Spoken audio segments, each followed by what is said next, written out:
R.P. Machiavelli. Yeah.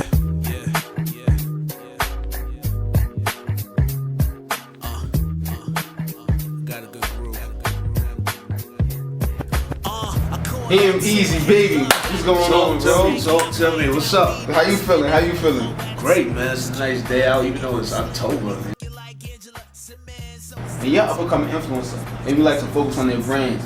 Absolutely. And a lot of people might not know what really makes a brand, but it's when you take the tangible and intangible forces that person carries, you bring it together, and that's your brand. And Right. Easy, you feeling the brand. Absolutely. We had to have you up here. We had to have you up here. Likewise, man. And you the first. You the first. Lucky me. Brand. Lucky me. I'm from East New York, Brooklyn. Proud of that. We don't got much of a voice like musically because obviously the nature of the fucking environment. But East New York, Brooklyn. Been in my whole life, both sides and everything. But yeah, I was known as Ammo first for a long time, like throughout high school. After high school, I was battling, running up and down East New York, everywhere actually, just running down on people, just like, yo, I was sucking people at a point. I'd be like, yo, I'm like, you rap? You know what I mean? I act like I'm whack and shit, like, you rap? And they like, yeah, I'm like, so what up with the battle? What up with the battle right now? So what up? He's like, what? Fuck out of here. You know what I mean? But yeah, I was known as Ammo, and then what happened was as time passed on, and my music grew, I felt like the name Ammo was like robbing, like, the chance. I thought that people would like look at my name and discredit like if my music was, the direction my music would go. And a friend of mine, she just one day popped up, hey, what up, man, Easy? And I was like, you wanted something? I was like, you wanted something? And I just took that and ran with it. Just took it and ran with it because I thought it was a little bit more friendly. Yo, man, I've probably been rapping since I was like 3rd grade. My pops would tell anybody, like, little kids would run around saying they want to be like Michael Jordan's, the only one running around saying I want to be like Flavor Flav. I mean, that even though that's obviously changed through Flav, but you know what I'm saying? But that it's just been in me. Like, my mom's used to have to work, and my uncle babysit me and sit me in a room with videos all day. That's how he kept me from crying. I was a crybaby. So they just put on the box. Yeah, Ralph McDaniels, that. Put on the box and just let me sit there. Just let me sit. And that's cool, because some people watch Barney, some people watch the box. Right. He was a different breed. Absolutely. My music, honestly, is more like lifestyle influence. Like, obviously, like bringing it up from East New York, like, I know that there's like tons of people that are not gonna make it out of this situation. Unfortunately. And like, like even our bro, like the other day I was speaking of, Ham and shit like that. Like, it's like PM, NLS Ham. Okay. You know what I'm saying? Yeah. Definitely. The thing about it, I feel like every day there's someone about to leave the thing that drives them the most, just because they are forced to live this complacent lifestyle. So that really infused my music more than like, any one particular person. Of course, like Oldman, like, as far as getting my skills up and stuff, but as far as the driving force of the meaning of my music, it's that. Like, I think, like, what if Basquiat just would have just stayed an electrician?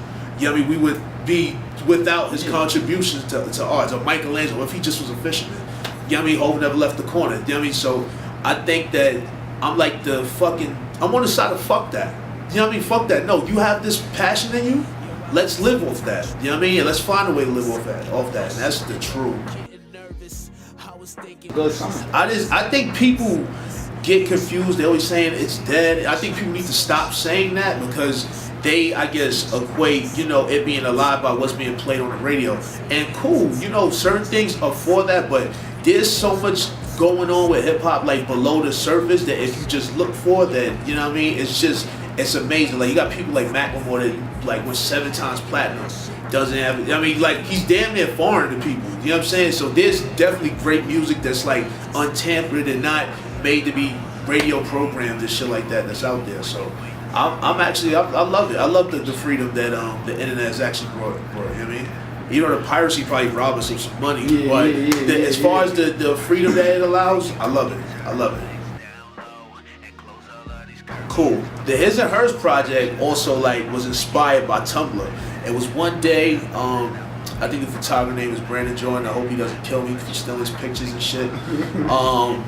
fucking, I was on this lady's Tumblr and the instrumental for "Do for Love" was just playing, and I was just thumbing through it and I was playing around like caught up to a "Hey love, got a minute," and what happened was as I left that, and I went to go over to my man Chulo house. I was on the bus and like the story just poured out of me. The first verse story just poured out of me.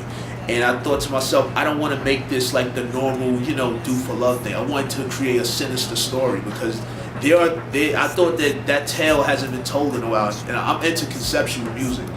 I'm into conceptual design of music. So, I mean, I thought to tell a story of, the young chick, the involved with the older guy that's in jail while trying to mess with someone new. I thought that was something great. You know what I mean? Just to, speak over.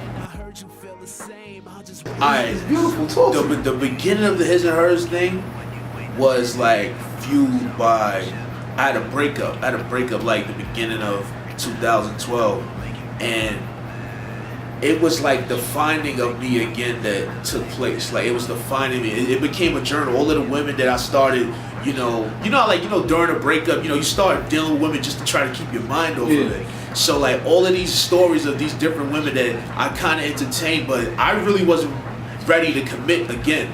But I just took it and just poured the music, like and Molly, the girl with the noodle ring. Like I just took all of their details and told their stories and everything. You know what I mean? I'm actually gonna release singles.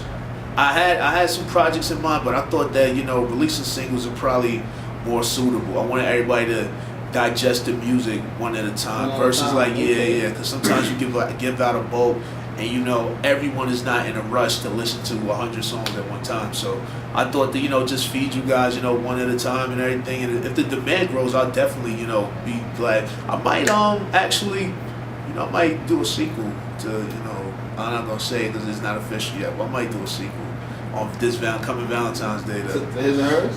Maybe. I mean, maybe. I think, I don't know about everybody. I want a sequel.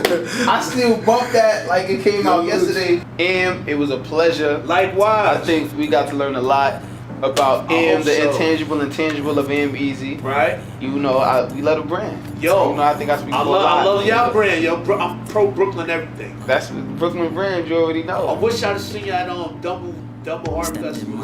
Right. Nothing but sex and X's on X-Men. Looking for the next man. Straight fuck right here, no love professing. Kick back, sit back, relax, let my legs descend as I prolong degression. Premature progression. Antidepressants. Get fucked up, repent.